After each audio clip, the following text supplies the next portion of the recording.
Good day. I'm Ken Caper, and this is Dugan's Digest. And thank you for joining us this week's episode. I'm with MemoryWorks, and we started doing this about 5 episodes ago. And so thank you for tuning in and stick with us. We got a lot more coming. Just a quick pointer: the AFA, the Alzheimer's Foundation, just released their Care Quarterly magazine, which is a free subscription. You can go online and sign up free, and you'll get one every month. It's the only magazine that deals with dementia specifically that you can subscribe to for free. Just want to tell you a little bit about what we're doing. We've got a big promotion this month of May running into June. We're actually going to run a competition based on the old tunes that most seniors have listened to, the old songs, big bands, everything from the polka on down to the jitterbug and back, from the 20s, 30s, and 40s. And we're calling it Name That Old Tune, and we're going to form teams.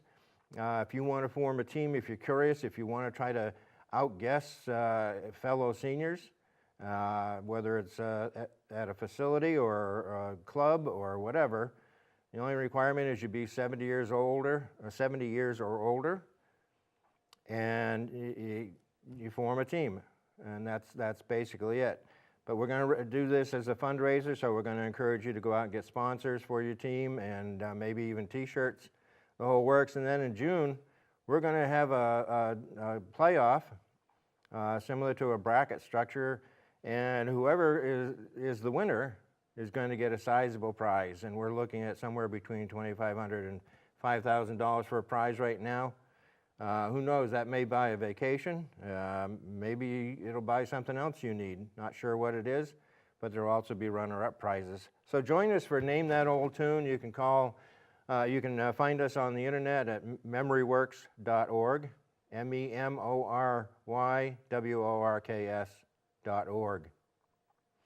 So let me jump right into our conversation today. I've invited a special guest, a very prominent guest, and I'm honored to have Scott Moody from the State Budget Solutions. I don't know if that's called a think tank, but it sounds like one. Scott is the Chief Executive Officer and Chief Economist at State Budget Solutions, and he's very interested in the economics of aging and the impact that the baby boom generation is going to have on the whole country, not just Maine. Certainly he's concerned about Maine. He used to work at the Maine Heritage Policy Center. He used to run that place. But he's also interested in New Hampshire, and I think he's going to tell us about a study coming up. He's Washington, D.C. based. What I did learn today is that he drives everywhere he goes rather than flying. And that's obviously an economics purpose. But Scott is very involved with media. He's been in the Portland Press Herald, the New Hampshire Union Leader, Hartford Courant, the Oklahoman, Albuquerque Journal, and more. If you want to find him, his website is www.statebudgetsolutions.org. And there's plenty of information as well as some of their other policy things.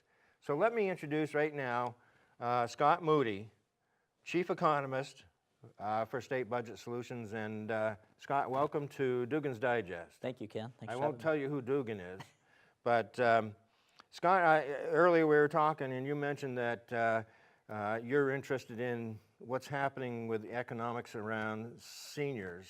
I call it the Silver Tsunami because it's easier it kind of connects all the dots.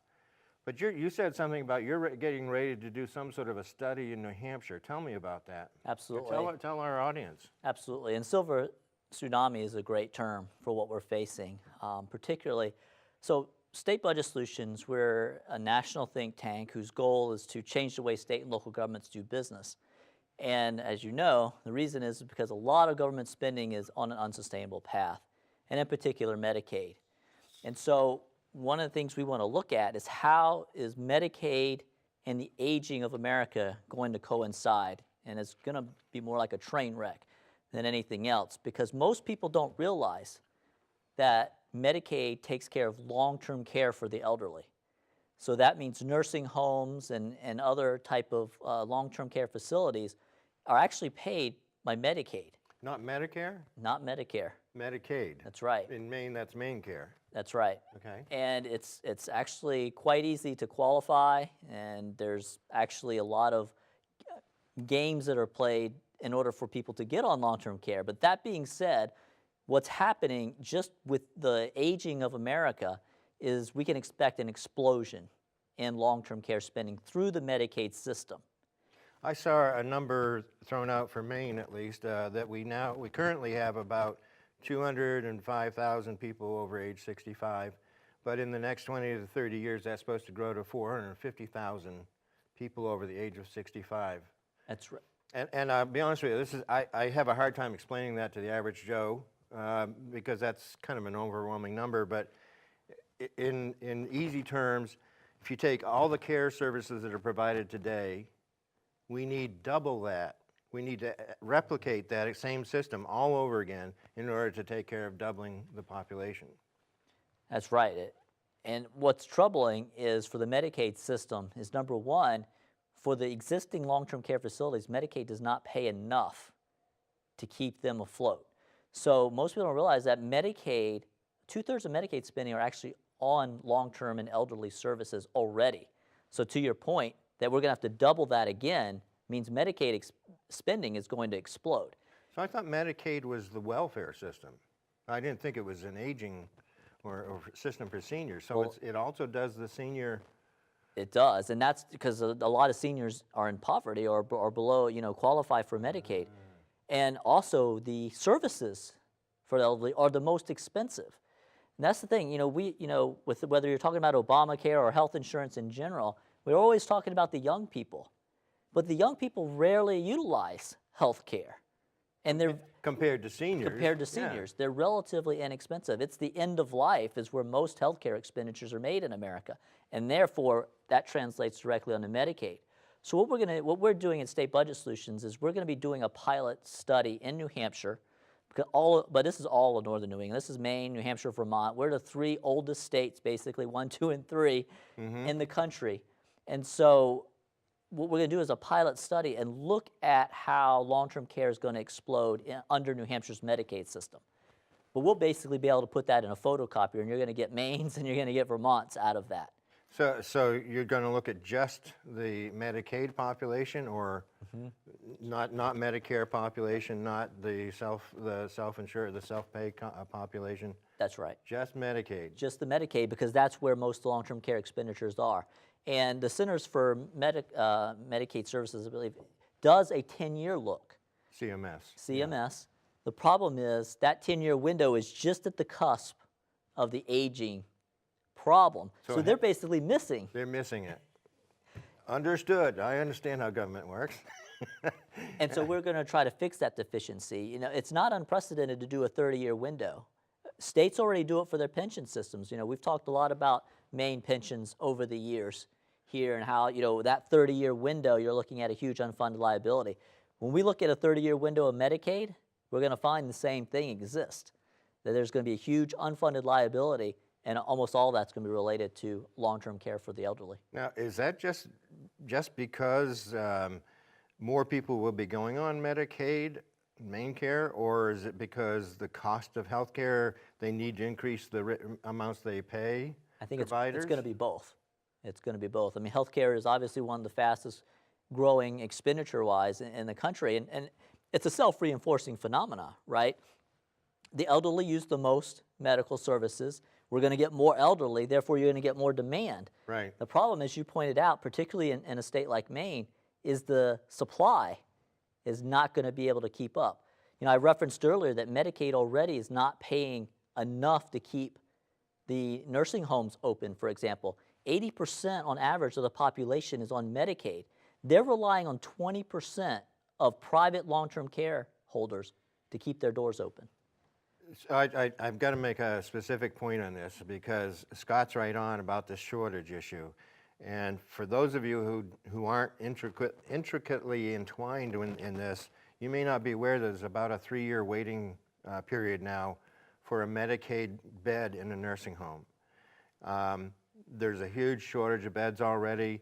Facilities are reluctant because they get paid, I think, $89 a day, I think is the reimbursement rate. And I may be wrong, but it's somewhere around that, $90 a day.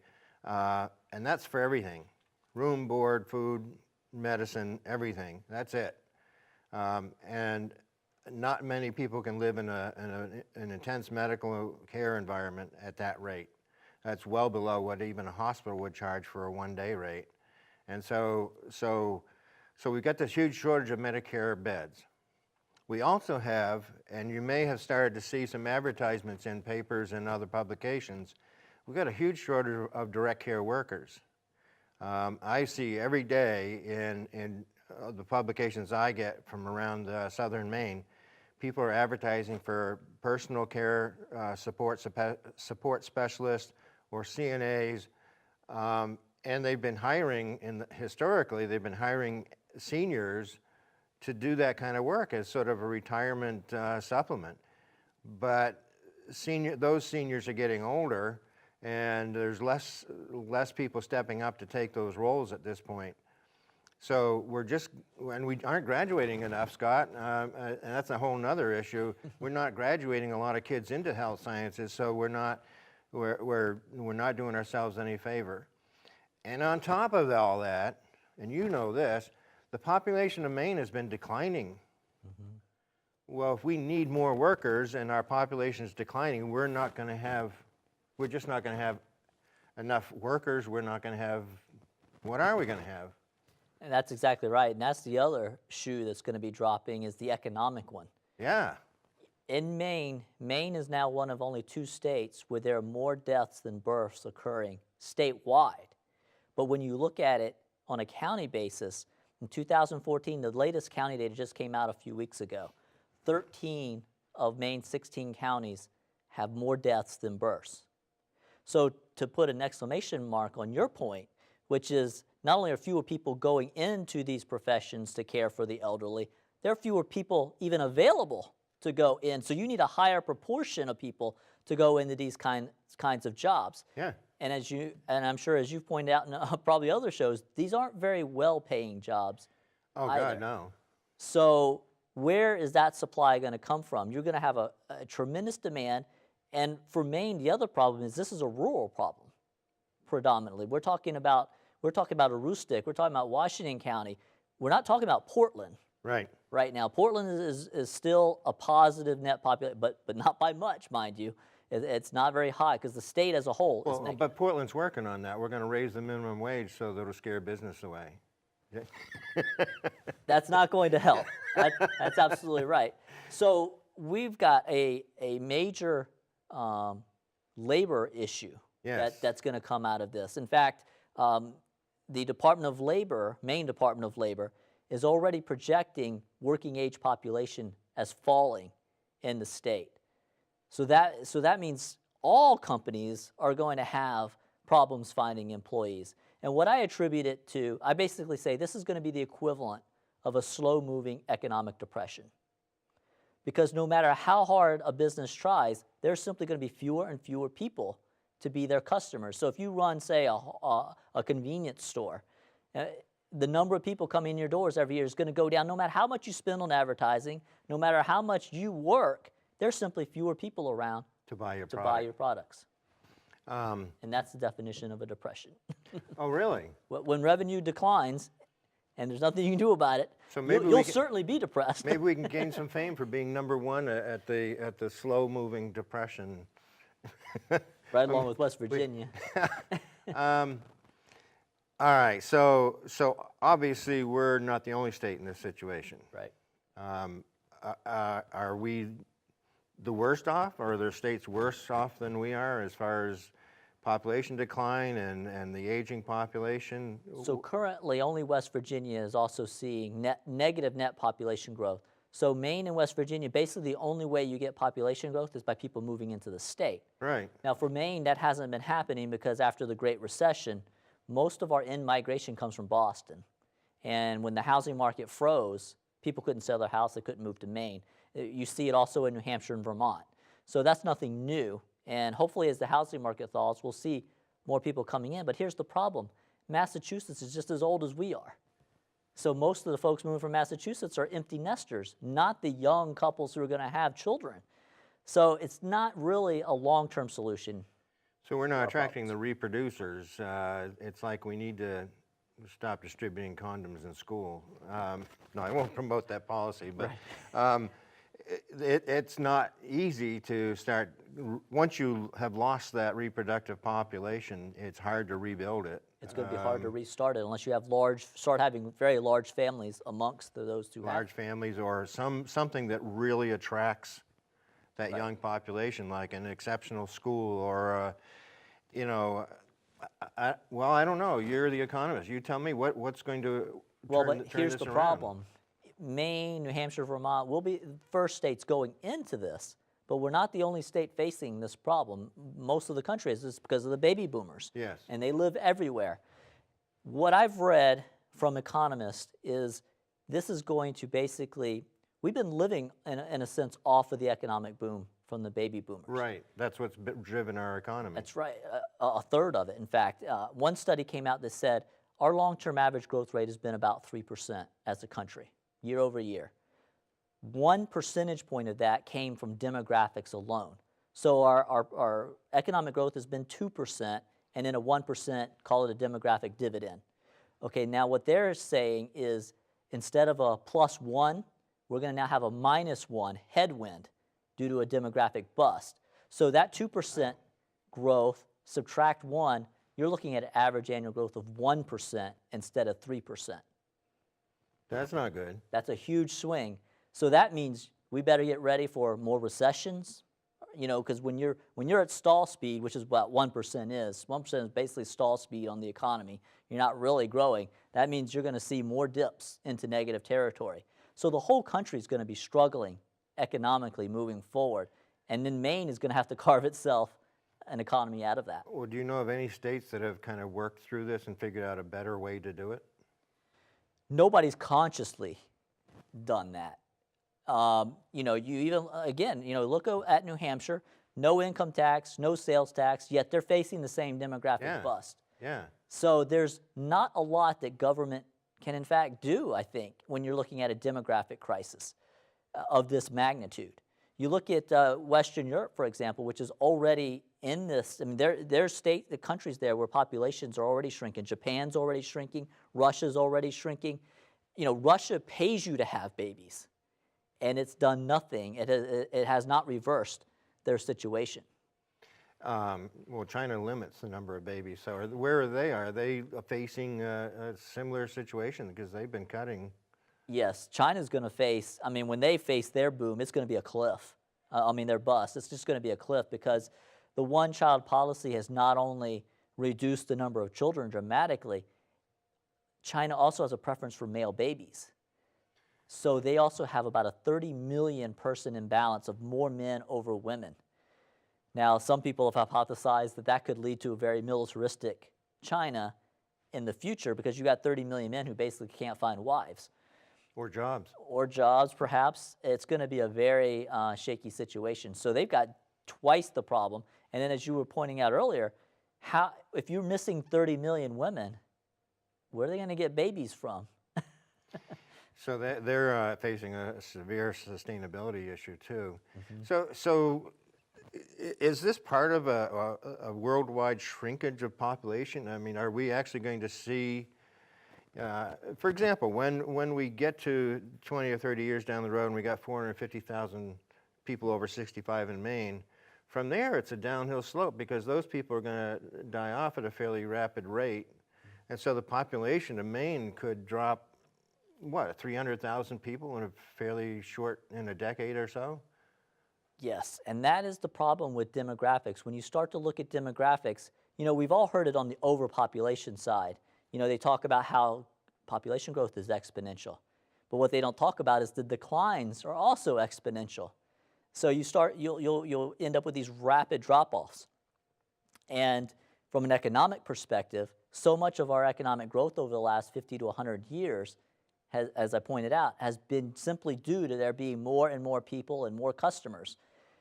Now we're looking at possibly a whole century worth of the exact opposite. I mean, that's a cliff.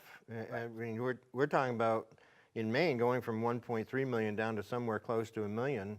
That's a lot of economics that won't take place. It's a lot of buying power and selling that will just not take place anymore in Maine. And it hurts on both ends, not just on the demand side, but also on the supply side of labor. You know, and Labor costs will go up because of shortages. I've heard this argument in Maine from other economists that, well, businesses will just pay more to attract more people. Oh, yes. But how is that possible if your revenue is also going down?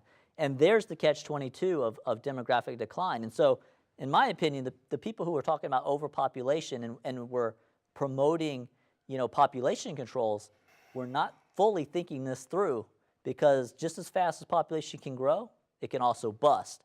And that could basically pretty much halt the economy. Like a bad chess game. I mean, somebody's only been thinking one move ahead, when the fact is they should be looking 4 or 5 moves ahead, 4 or 5 decades ahead in their economic projections. Right. I mean, go back in history and look at the quote-unquote dark ages. The reason why they were so dark was because of the plagues. The plagues wiped out a third of the population. The buying population. Exactly. So Europe can never get their economy off the ground as long as people were dying at such a massive rate. Well, we're kind of going into a similar situation where population growth is no longer there to buttress economic growth. And we're going to find out just how important population growth is to economic growth. I don't know. There's an economist out of Texas, Pam Villarreal, who actually came and did a presentation for us at the Economics of Aging in Maine that we did back in 2013. And she was talking about the shift in spending habits from pre-retirement to post-retirement. And the fact that seniors, especially, well, even as you get older, as you get in the 70s and 80s, what you choose to buy is based more on a very limited retirement plan, and you no longer have the ability to go back and work to replenish that money you're spending, so you spend less. You may be more selective. You may cut back on some of your dietary things and only go out to eat once every month instead of once every week.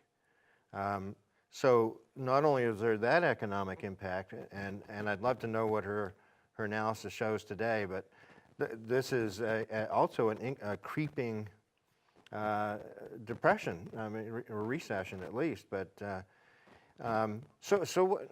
this sounds terrifying. We all should be concerned. Is there a realistic solution? Because if Medicaid is going to double in spending, I assume Medicare will also have an increase. The shortage of workers is going to drive wage rates up.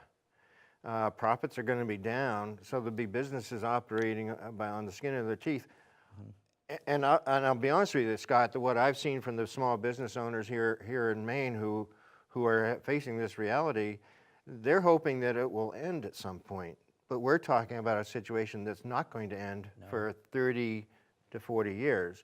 So this is you can't operate a business on a zero margin, on break even, for 30 or 40 years. You just can't do that. Well, and for Maine, it's already a double whammy. In a lot of parts of the state, it's already a part-time economy because everybody packs up and heads to Florida during the winter.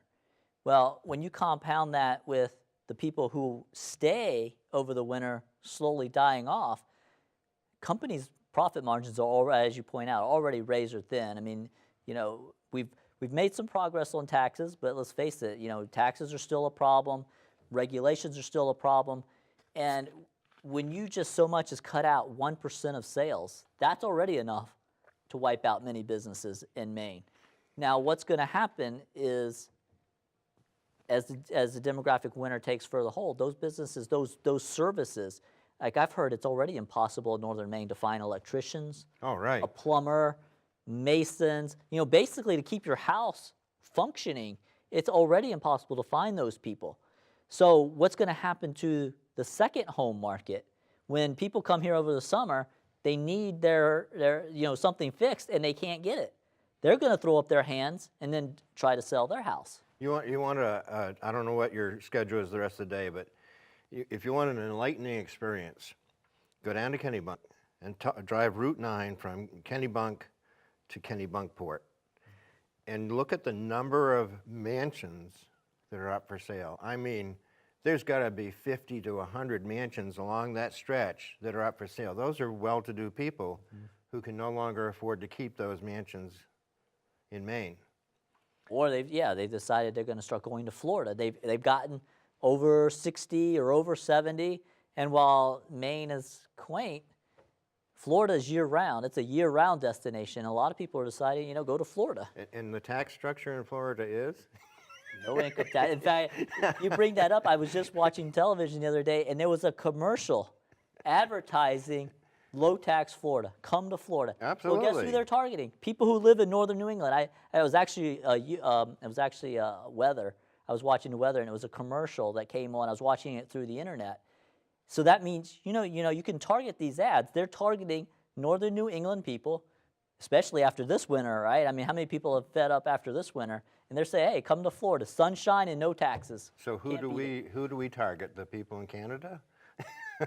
I mean, how do we get more seniors come to Maine? I honestly can remember 2 years ago, Charlie Colgan, one of your other economists. He's now in Florida. California. I'm sorry. Down in California.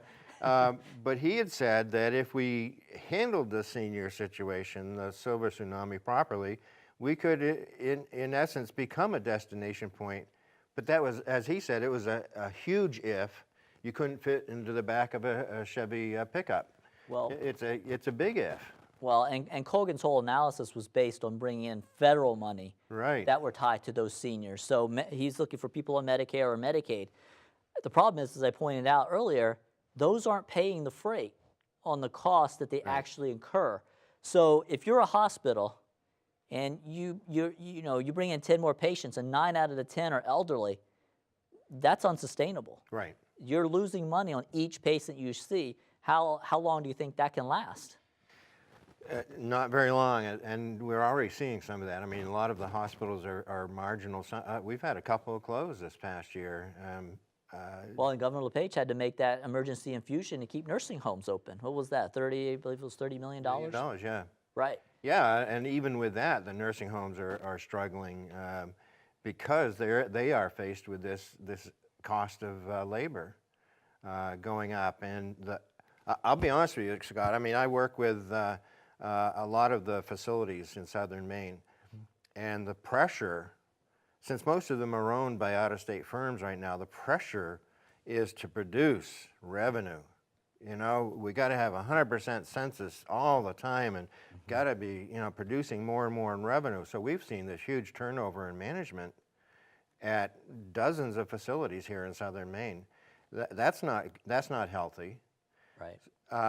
But since I raised it, I'll take a stretch here and go out on a limb, and probably some people will shoot me. But there's another drain on our economics here in Maine, and that is that out-of-state firms come in and buy up Maine businesses, Maine nursing homes, and what profit they do make ends up leaving the state. And right now it looks like an oil pipeline, and it's just draining retirement funds through the nursing homes right straight out into some other pocket. And so those are dollars that Maine will never get back. They're not being spent in Maine. They're not being invested in Maine. It's just a drain. And if you've watched what's happened in southern Maine, probably, I'd say 20 facilities have been bought by out-of-state firms in the past 2 to 5 years. That's the majority of out-of-state ownership. How is that going to be sustainable? Well, they're just going to soak it until it is no more. And it's not just a money drain, but it's a brain drain. I remember a couple years ago, I got a tour of the Bridgeton area from a very concerned resident, and he was pointing out how the leaders of that community were all gone. Yes. They were all in Florida, for example. Now, you can't really put an economic cost to that, because these are the people who would be serving on nonprofit boards, making donations to nonprofit organizations, or building new businesses and employing new people. These were the business leaders of the community, and they were all gone. And so how do you quantify that to Maine's communities? And how do you keep them here, more importantly? So you haven't had any great epiphanies about how to solve this. I know one that's on the table that I hear about all the time is called aging in place or thriving in place, depending on where you are. Have you heard that term? Yes. That's obviously a solution all around, isn't it? Well, I mean, but that's a cost reduction of the problem, but it doesn't fundamentally solve the problem, which is we need more babies in Maine. We need more young people in Maine. Right now, the only solution is to somehow import them from other states, How about other countries? possibly other countries as well, that can create its own frictions depending on which countries you're talking about. I mean, Nonetheless, we've got an immigration problem. well, nonetheless, even Mexico, which is our #1 immigrant destination, they've also fallen below replacement rates. Ouch. Nobody's talked about that yet, but the fastest places where the birth rate is falling are in developing countries. So, of course, we talked about China already. That's a forced falling of the birth rate. Yep. But even in countries like Mexico and India, the birth rates are plummeting there as well.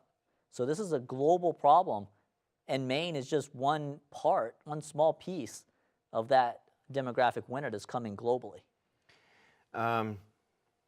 So I'm still waiting to hear the solution, Scott. I brought you on here because I figured you'd have all the answers, and we must have, at the federal level, we must have this solved somehow. Well, here's the thing. We're talking about we're talking about the economic problems of demographic winter.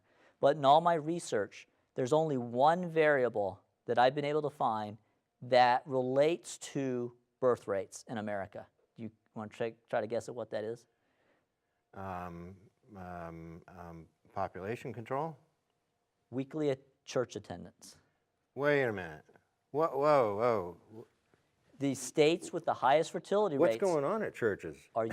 For example, are Utah. Utah has the highest fertility rate. And why? Latter-day Saints. Latter-day Saints, the Mormons. They have the highest birth rate in the country.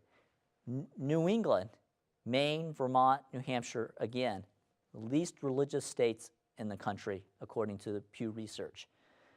So, well, this is interesting because a lot of people have been complaining about our Governor LePage cutting back on some welfare things, and especially in Portland. But I'm sure the other cities like Biddeford and Augusta and Lewiston all faced with the same situation. But a lot of what we call welfare nowadays used to be done by churches. Mm-hmm. And ever since we've gotten away from relying on churches to fill those roles, it seems like it's become more and more difficult to provide those services economically.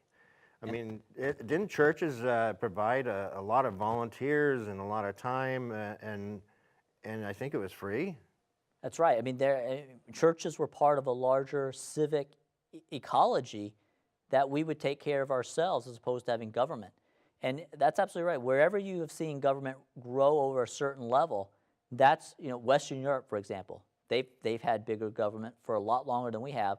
Their demographic crisis is also more pronounced.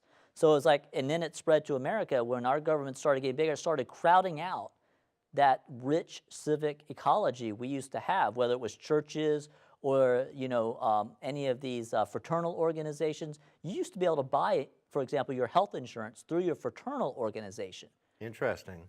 And not your company, not have to rely on your business. So the crowd out effect, and I've talked about that for years in other contexts, the crowd out is very real.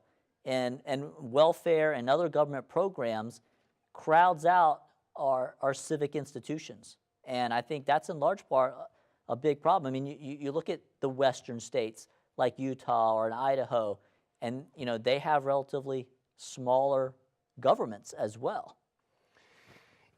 I grew up in Scarborough, which is not too far from here, but we always knew who the poor families were in town and the ones who needed help, and there were always a few indigents who needed some support, and they got it from a little bit from town hall for food and stuff, but almost always it was the Congregational Church or the Baptist Church or the Catholic Church.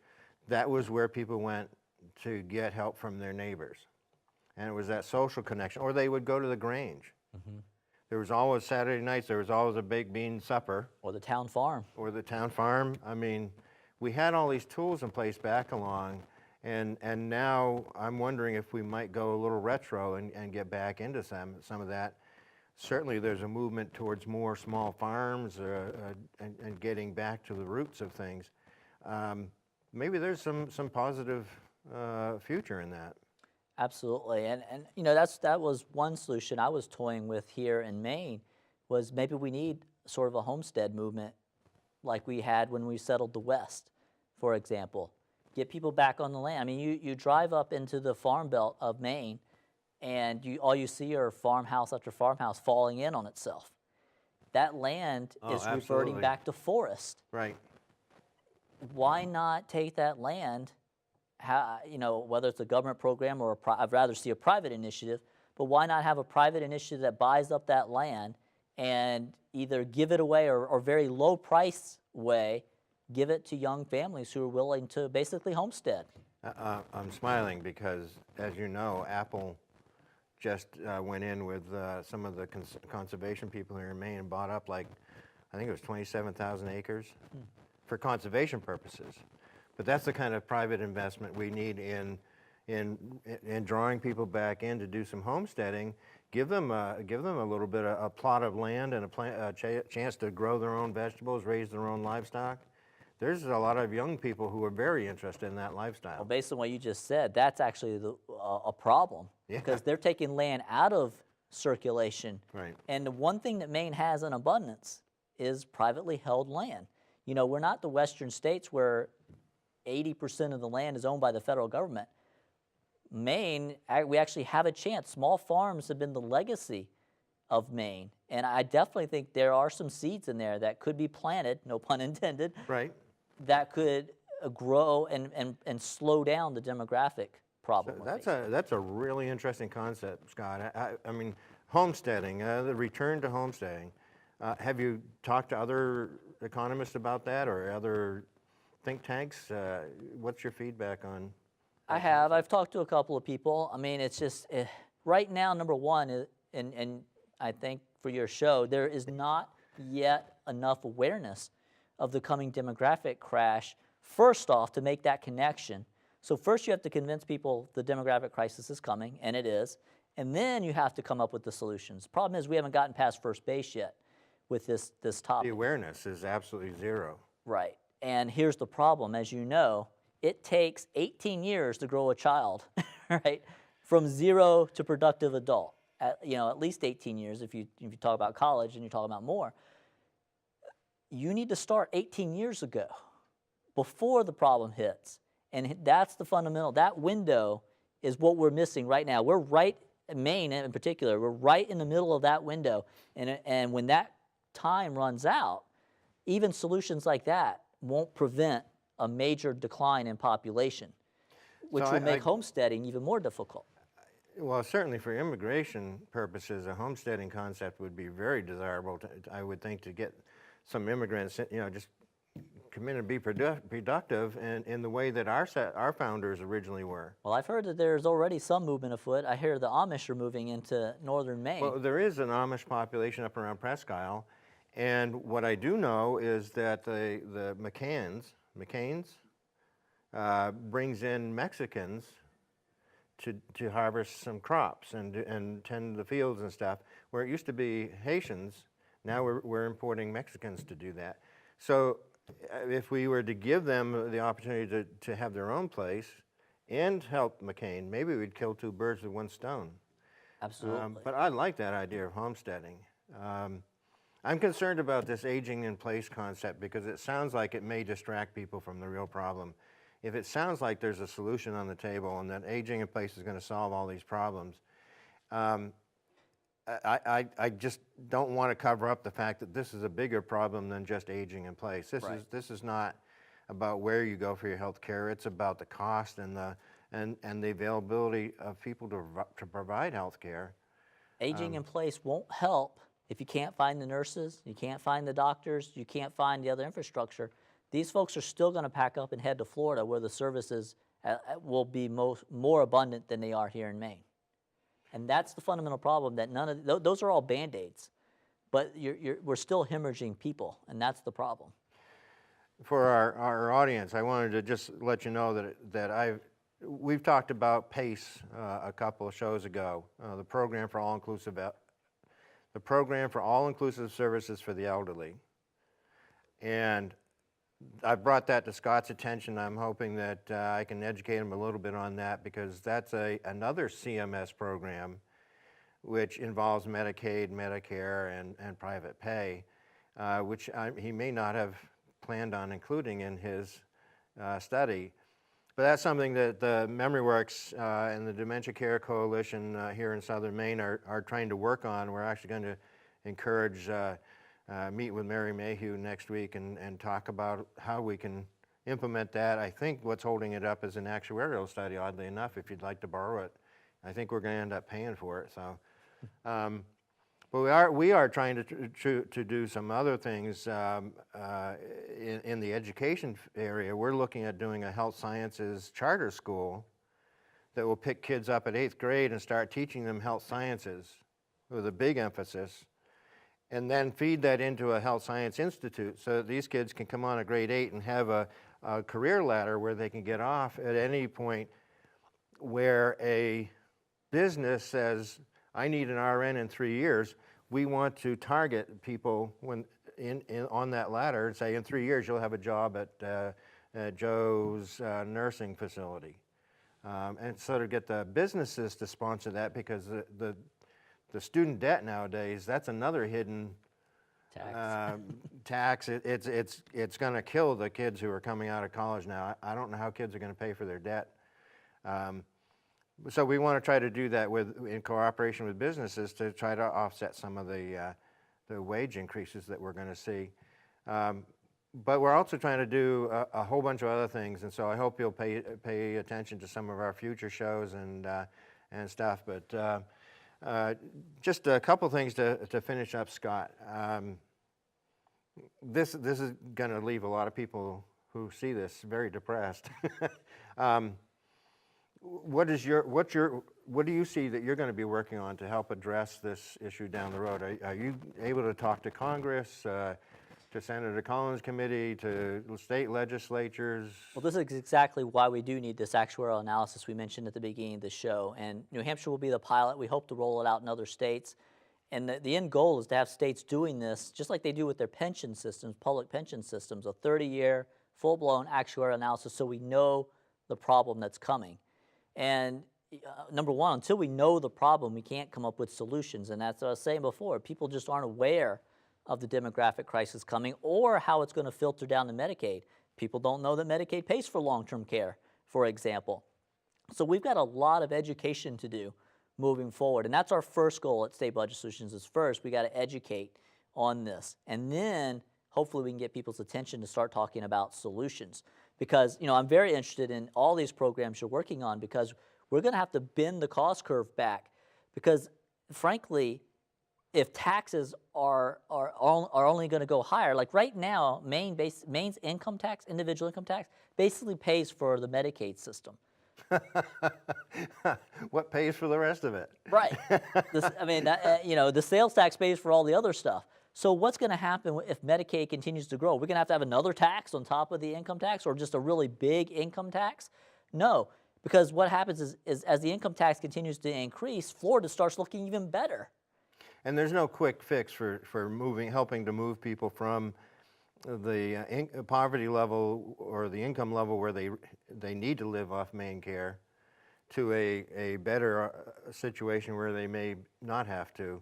That's not an easy move either. So we're kind of in a corner, and I think everybody's looking for ways out. But I'll tell you folks, in senior centers around Southern Maine, when you see an 85-year-old lady who has been in a facility for 10 years and is now alone, and she sees her retirement funds running out, what do you do? What do you do when you're 85 and healthy, and the home that you've been living in for years comes along and says, by the way, you've only got 4 months worth of money left? What do you do? If you're young even at my age, I'm not young, but even at my age, it would be a challenge to suddenly go out and find something that would pay enough to allow me to stay there. I mean, we're talking most nursing homes in Maine are around $6,000 to $10,000 a month. What kind of jobs? There aren't even jobs in Maine that pay that well. So we're actually seeing 85-year-olds and older filing bankruptcy to get out of this trouble. But even then, they have to go on Maine Care, Medicaid, and there aren't nursing home beds available. So pick your bridge early, put cardboard, line it with cardboard, maybe get some insulation, because I don't see where these folks are going. I just don't see it, and it's not a small problem. This is happening in every nursing home across the state. Yeah. I hate to reinforce the term dismal scientist here and being the economist. And again, I'm just the messenger here. No, we're going to shoot you anyway. I have 4 children with 1 on the way, so I'm trying to fix the problem my God. personally. Oh, okay. So, I am doing something about it. I'm not the complete dismal scientist, but nonetheless, Robert Kiyosaki, he's famous for writing Rich Dad, Poor Dad. Okay. He came out and he's also aware of this demographic crisis. And, if you're 60 right now and you've got all this money in a 401k, you should be concerned, because when you and all your brethren who are the same age start pulling out of that 401k, guess what's going to happen to the stock market? Oh, absolutely. It's going to go in reverse. Because the plan's got to sell assets to liquidate to pay off their nursing home debt. That's right. And so you can't even guarantee that the nest egg you have today will last nearly as long as you're anticipating, because the stock market's going to be facing negative headwinds, just like the economy in general. And I'm not even factoring into the fact that if we do only grow at 1%, well, that means corporate profits are down, all of that, which also affects the stock market. A friend of mine at Edward Jones said to me, he said, there's another problem that people aren't aware of, and that is in the 50s and 60s and 70s, when people were preparing their retirement plans, the life expectancy was 72 to 75. Medicare, I think, was based on something similar. Mm-hmm. But now, if you look at what the real population is, there's a lot of people who live in way beyond 75. They're fastest growing segments of our population are people 80, 90, or 100. Those are just 100. People over 100 are growing dramatically. Now, if you retired at 65 and you're now 105, you're well beyond the odds. But what do you do for the next 30 years? I mean, I don't know what people are expecting to do in retirement. If you retire at 65 and you're going to live 30 more years, that's almost another career. You can only watch I'm convinced, you can only watch so much Oprah and so much Dr. Phil and so much Law and Order before you really got to find something else to do.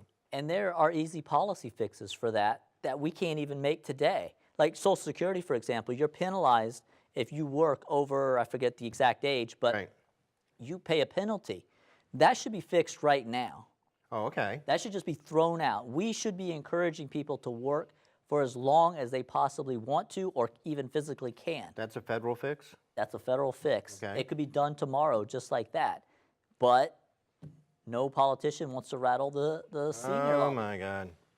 Nonetheless, it's a fix that could be made. It's not even a fix that hurts people. It actually helps them. Right. Because they could continue to build their nest egg further, as you were pointing out, so they don't have to cover 30 years. Maybe they don't have 25 or 20. It sounds like it solves a lot of problems because it brings more people back into the workforce. It would. But the problem is it's a Depression-era policy where back in the Great Depression, their goal was to try to get people out of the labor force so they could shrink unemployment.